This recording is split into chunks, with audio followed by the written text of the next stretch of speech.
The perfect anniversary getaway in the Maldives was meant to be the pinnacle of a 30-year marriage. But everything changed in a single evening, when over a glass of wine, the woman he loved spoke words that chilled him to the bone.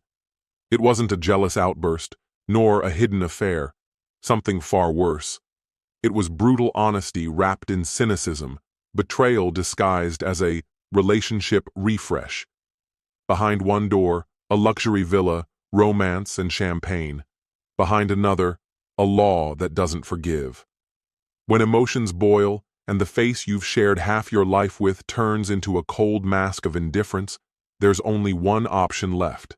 Take action. Coldly, deliberately, without mercy. What began as a dream vacation would spiral into an international scandal, an arrest, disgrace, and an ending no one would ever forget. Not all betrayals end in tears, some end in criminal charges. Hello, my friend. I'm so glad you stopped by my channel. If you're here for the first time, don't forget to subscribe and share this video with your friends or family. It really helps my channel a lot. Please tell me in which city or country you watched this video. I value every one of your comments. So, let's get started. As our plane touched down on the shimmering islands of the Maldives, I turned to Kendra, squeezed her hand, and grinned. "Can you believe it's been 30 years?" I asked. She laughed gently, her eyes bright with affection. "I believe it, and I wouldn't trade a moment," she replied. We left the aircraft, the humid, inviting air wrapping around us as we made our way to the terminal, both of us buzzing with anticipation for this anniversary trip. The resort itself seemed almost unreal, with flawless white beaches and endless blue waters stretching as far as the eye could see. I was still lost in the beauty of our surroundings when a familiar voice called out, "Lucas? Kendra?" Spinning around, I spotted Marissa and her husband Jordan walking toward us. Marissa, who I used to work with, looked just as surprised as I felt. "What are the chances?" she said, her smile wide. "Small world," I replied, shaking Jordan's hand. Marissa's grin widened. "Seriously, we just needed to get away for a bit. Work has been exhausting." Kendra joined in with a friendly nod. "Same for us. We're here to celebrate." We shared a few pleasantries, promising to catch up again soon, and went our separate ways. The afternoon slipped away as Kendra and I unpacked, settled in, and strolled along the sun-drenched shoreline. Everything felt perfect. Later that evening, sitting together on the balcony of our villa, a bottle of wine between us, Kendra turned to me with a strange, unreadable look. "There's something I have to tell you," she said suddenly. I set down my glass, a wave of unease washing over me. "What's going on?" I asked. She paused, took a deep breath, and finally spoke. "I want to sleep with Jordan." I stared at her, thinking I must have misunderstood her words. "What did you say?" She looked straight at me, her expression calm and certain.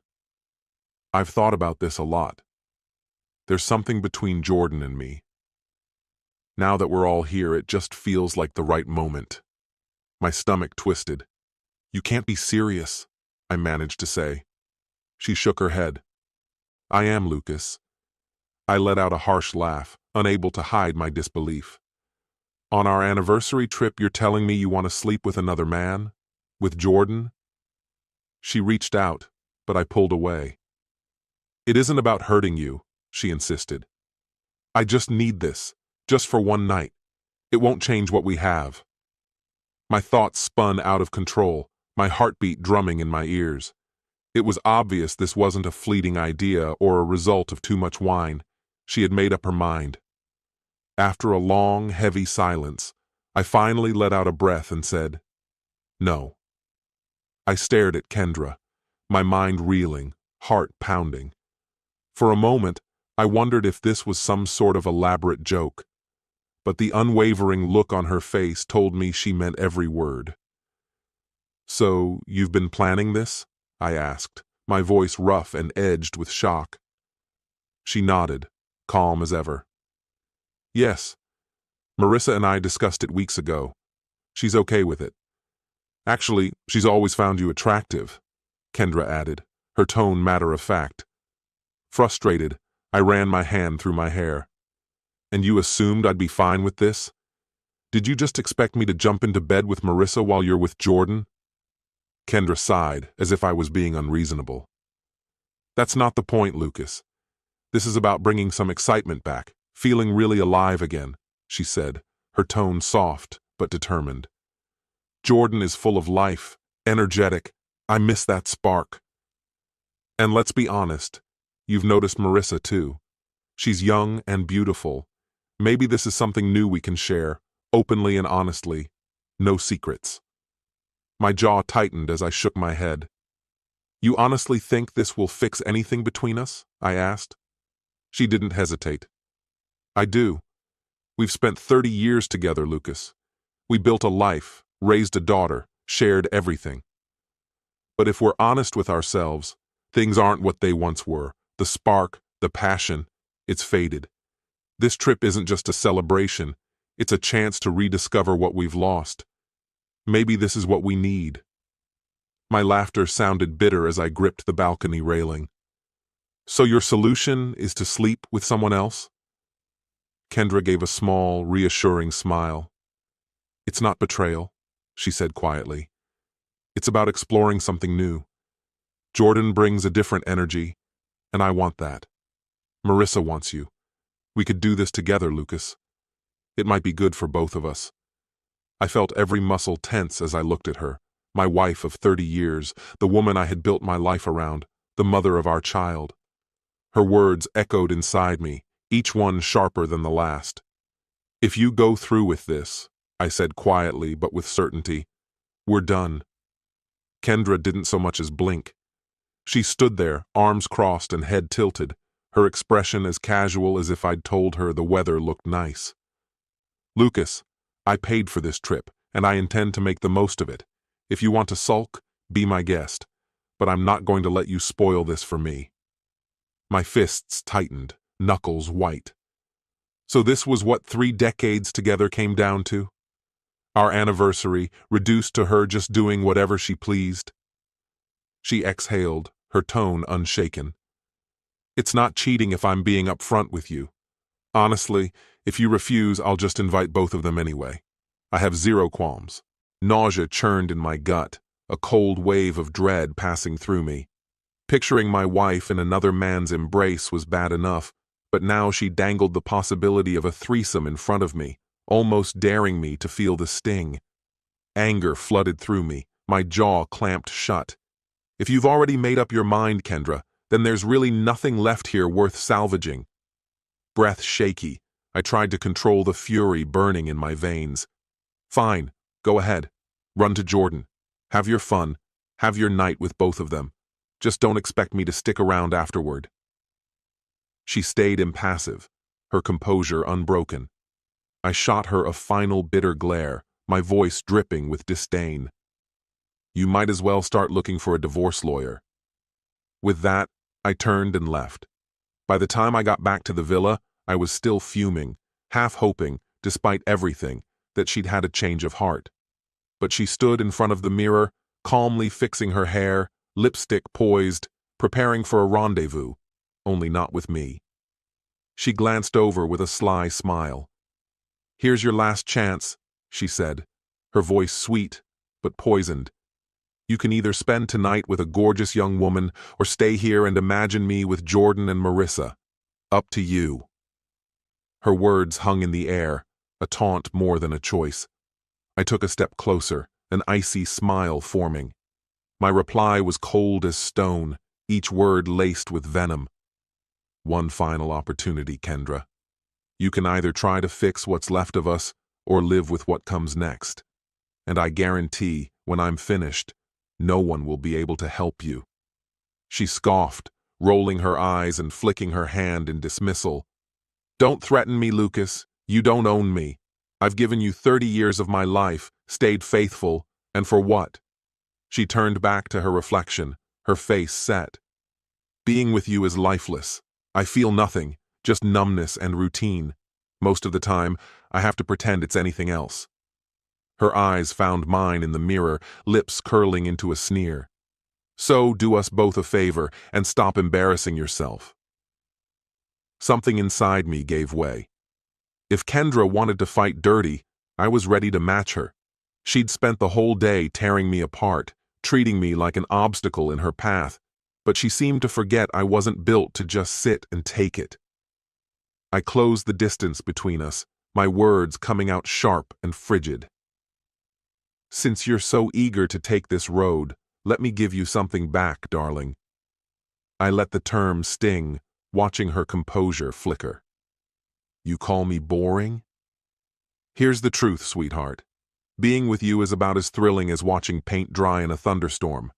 Every time it's like dragging a razor over a sunburn."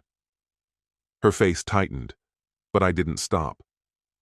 "And while we're being honest, let's not pretend you're a catch either. It's like something crawled up inside you and died. The stench is getting harder to ignore."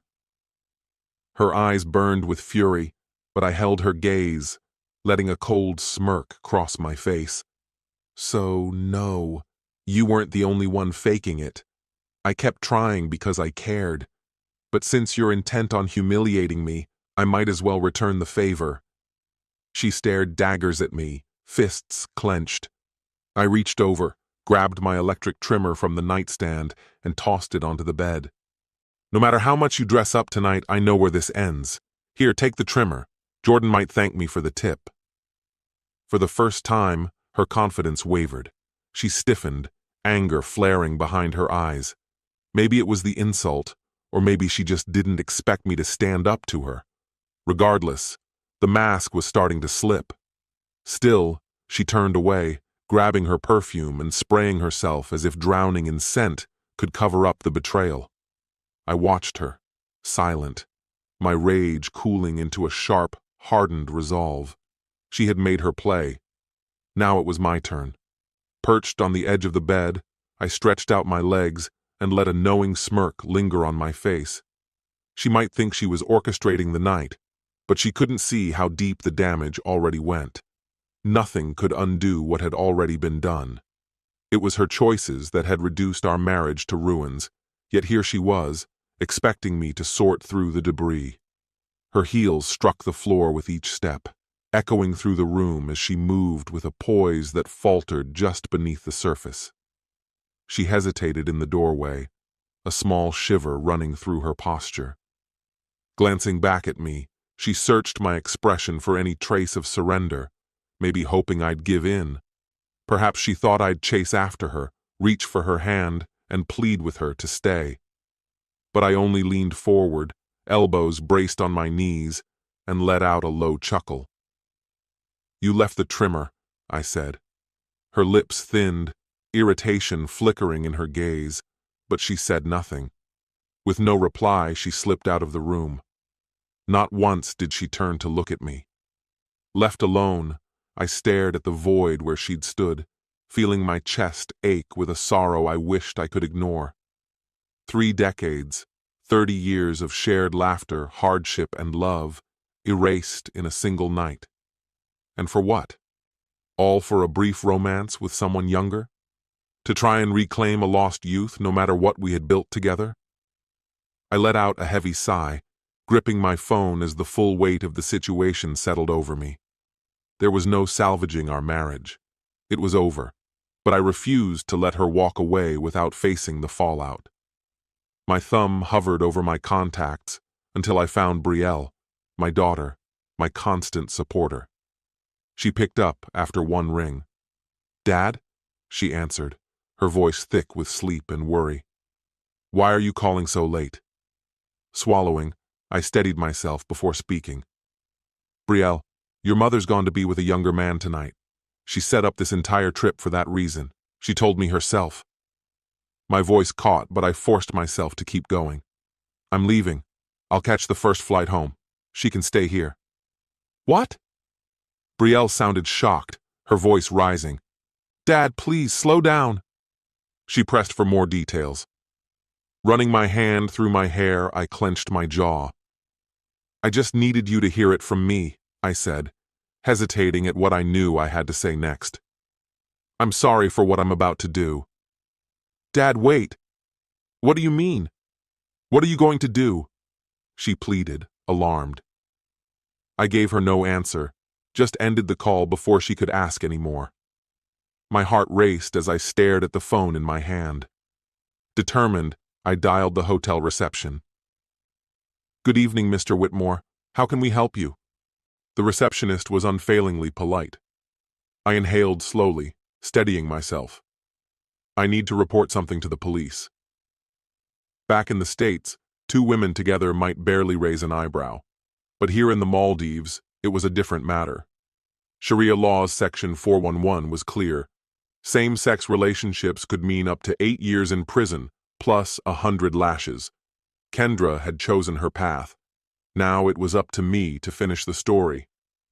The police arrived soon after, two officers in immaculate uniforms stepping into the lobby, cautious yet courteous. I greeted them and gestured for them to sit. Officer Rahman folded his arms. Sir, you requested immediate assistance. What's the issue? Leaning forward, I spoke quietly. It's a delicate situation. My wife and another woman are currently breaking Section 411 of your laws. I paused, letting the weight of my words hang. This is incredibly hard for me, but I respect your country's laws. They should apply to everyone, regardless of who's involved. The younger officer glanced at Rahman, uncertainty in his eyes. Sir, these are foreign nationals. Handling such cases is complex. I shook my head, feigning regret. I do understand, but for laws to mean anything, they must be upheld without exception. Otherwise, what's their purpose? I took out my wallet and placed several fresh bills on the table.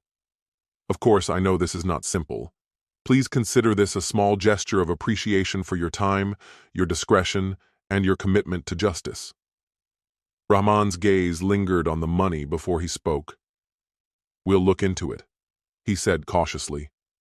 I sat back, nodding with satisfaction. That's all I ask. I'm just a man who believes in the rule of law. Decades spent as a salesman had prepared me for this moment. I'd just brokered the most consequential deal of my life. Retribution, disguised as a plea for justice. Almost 2 hours had passed by the time I packed the last shirt into my suitcase. Right then, my phone rang. Kendra's name appeared on the screen. Of course it did. I didn't answer, letting the call fade out. Moments later, another buzz. Persistent, as always.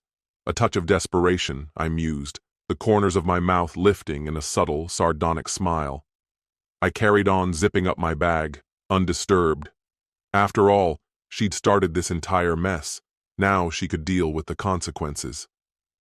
I swept my gaze around the room one last time, making sure I wasn't forgetting anything. That's when I spotted Kendra's passport lying unnoticed on the nightstand.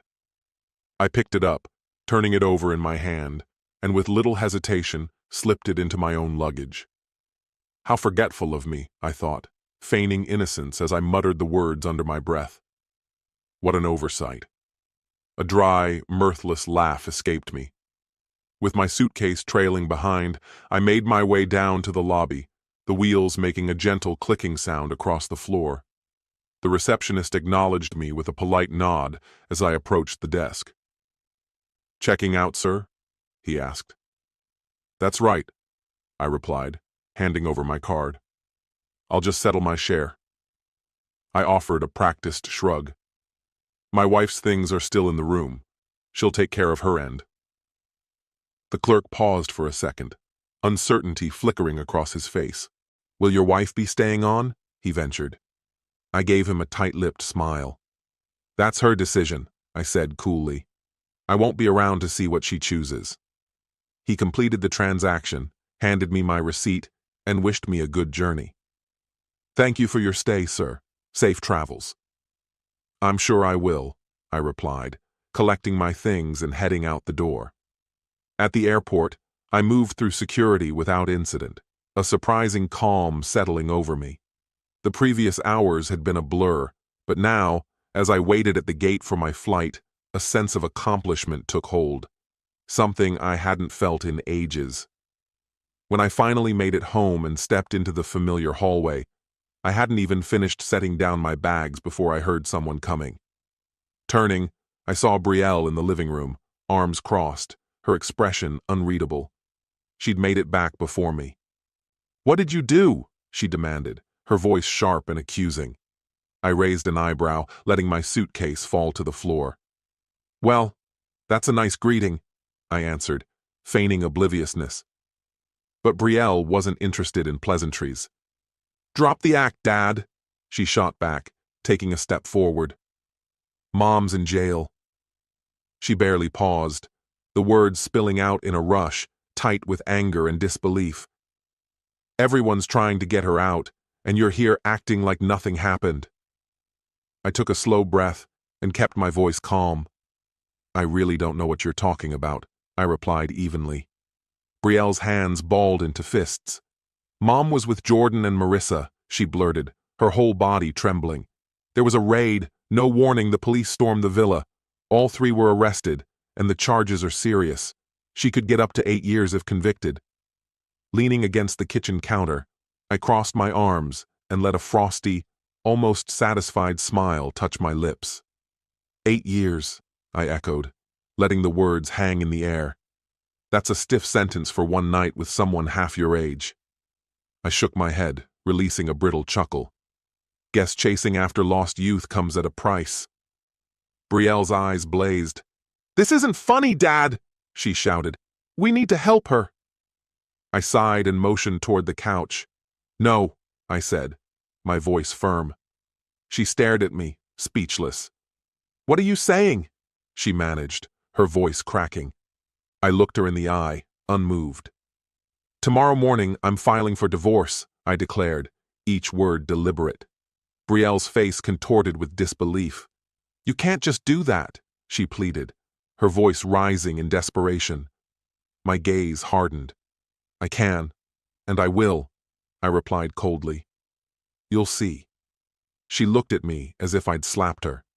"Your mother humiliated me," I went on, my voice low and steady. "Did she really think I'd just take her back and pretend nothing happened?" I leaned in, making sure every word struck home. "Even the most beautiful roses have thorns, Brielle." She pressed her lips together, swallowing hard. Now she gets to feel what it's like. Brielle left that night without another word. I let her go, didn't call after her, just watched her walk out and felt the burden of my choice settle heavily on my chest, heavier than I'd expected. But I was determined. There would be no turning back. The next morning I found myself in my lawyer's office. Across the desk sat a man in his 50s, glasses perched on his nose, flipping through the stack of papers I'd brought. His eyes widened as he recognized the name. He looked up at me, clearly taken aback. "Wait, Kendra? Kendra Whitmore?" I leaned back in my chair and nodded. "That's right." He let out a slow whistle, shaking his head. "So you're the husband everyone's been hearing about in the news." I furrowed my brow, pretending not to understand. "She's all over the news," he said, incredulity written all over his face. "You haven't seen a single report? This has gone worldwide." He explained that the U.S. Embassy was working frantically to get them out. They'd even put out a formal warning, advising Americans to steer clear of any behavior that might offend countries with strict laws. He shook his head and gave a low laugh, still in disbelief. "That blew up way faster than anyone expected." I let out a breath, half amused. "You're not wrong," I replied. The lawyer flashed a smile. "If you want, I'd be happy to take your case. Actually, I'll even give you a discount." I raised an eyebrow. "How generous of you." He shrugged, unfazed. "To be honest, I'm thinking about making this a public spectacle, a case that really sends a message. With all this publicity, it could be a career changer for me." He leaned in, a sly grin tugging at his lips. And since Kendra was so desperate for attention, why not give her real fame? He was practically vibrating with excitement. I hesitated, letting it all sink in. Kendra had always chased after youth and excitement, and now She was caught in a whirlwind she couldn't escape. There was something almost poetic about it. I nodded. Let's do it. By the next day, my name was everywhere. TV anchors picked the story apart, their concern clearly for show. Headlines blared about betrayal, scandal, and a mess that spanned continents. Heartbroken husband files for divorce after wife sparks global incident. I drank my coffee, amused by the spectacle. I could just imagine Kendra, trapped somewhere, forced to watch as her reputation was torn apart on national television. My phone wouldn't stop buzzing, interview requests, invitations to appear on talk shows. I ignored them all, refusing to speak to the press. 2 weeks later, Kendra was brought home. Thanks to intervention from the embassy, she and her companions were finally freed from their ordeal. She landed back in the U.S., humiliated, but at least no longer detained. I knew exactly where she'd go first, our house. I made sure to be ready. When she finally showed up, dragging her suitcase to the front door, I barely cracked it open, just enough for the process server to step forward. A man in an immaculate suit approached, holding out documents. "Kendra Whitmore?" he asked. Kendra looked from him to me, panic filling her eyes. "Lucas, please." The man cut her off, handing her the papers. "You've been served," he said, offering the divorce documents. Kendra's hands shook as she flipped through the pages, tears gathering before she could finish reading. "You're divorcing me?" Her voice trembled, almost inaudible. I crossed my arms. "What exactly did you think would happen?" Her lips trembled. "I messed up, but I still love you." A cold laugh escaped me. "Love? Is that what you call it?" She crumpled, sobbing right there on the porch. "Lucas, please, we can fix this. We can go to therapy. We can—" I leaned back, gripping the doorframe. "Maybe therapy will do you good. I'm fine. We're finished, Kendra." Without another word, I closed the door on her. I knew she'd be heading straight to Brielle's next. Soon after, we were in court. The judge, an elderly man with silver hair, looking weary from years of seeing it all, already knew about the international mess Kendra had created. As soon as she sat down, Kendra began making excuses, claiming that her fling with a younger man was just an attempt to rekindle our marriage. The judge massaged his temples, unimpressed. "Let's be clear, Mrs. Whitmore," he said. "This court does not consider adultery a valid way to improve a marriage." Kendra shrank into silence. The hearing moved quickly. My attorney was sharp, but the law was the law. I got to keep my mother's house and my inheritance, but everything else was split down the middle. Half of what I owned, gone with a signature. I finished the paperwork, sighing, wishing for a fleeting moment that we'd filed somewhere like the Maldives, where maybe things would have played out differently. A few days later, Kendra caught me outside the courthouse. She looked tired, defeated, much older than before. For once, she didn't try to hide it. "Lucas," she said softly, her voice frail. "I'm sorry." I stared at her for a long while before speaking. I was the one who called the authorities. I finally told her. Whatever remorse she had vanished, replaced by pure anger. "What?" she snapped. "I gave them the tip," I said calmly. "I made sure they knew exactly where you'd be." Her face contorted with rage. Without warning, she lunged at me, claws bared. People nearby gasped as others stepped in, holding her back before she could reach me. I straightened my jacket and met her glare, unfazed. "You just made things simpler for me," I said. The very next day, I filed for a restraining order, my final step in closing this chapter of my life. It had been 3 weeks since my last visit to the animal shelter, and as I walked in, I was met by that familiar cocktail of scents: shedding fur, industrial disinfectant, and the stubborn trace of wet dog. The building thrummed with the racket of barking, nails scratching against the floor, and tails thudding rhythmically against metal enclosures. A young employee sporting a logo-stamped shirt approached, assessing me as someone who might be taking a dog home. "Are you hoping to adopt a dog today?" she inquired. I glanced around at the rows of kennels.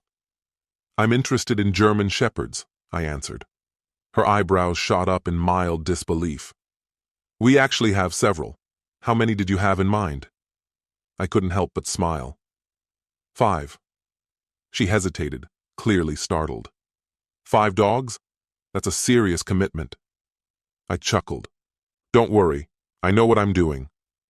She led me through the aisles, pointing out the shepherds they had. Some were energetic youngsters, full of exuberance. Others were older, more reserved, but still commanding respect. It didn't take me long to pick out my favorites. 5 outstanding German shepherds, each one unique, all alert and deeply loyal. As I completed the paperwork, I ran my hand over the biggest one's head. "What do you think, buddy? Brandon could only handle 2. I've got 5. "Who's the real champ now?" I murmured, watching his tail wag against the floor. My grin widened. "That's what I thought, friend." I couldn't deny it. A wave of quiet satisfaction washed over me as I settled my new pack into the back of my SUV. Meanwhile, Kendra got exactly what she'd been after. News quickly made the rounds that she had made a name for herself on OnlyFans, cultivating her image as mommy for her followers. This story has come to an end. What's your opinion? Share it in the comments, my friend. And if you like this story, check out other exciting videos on my channel. I'll say goodbye until the next video. See you.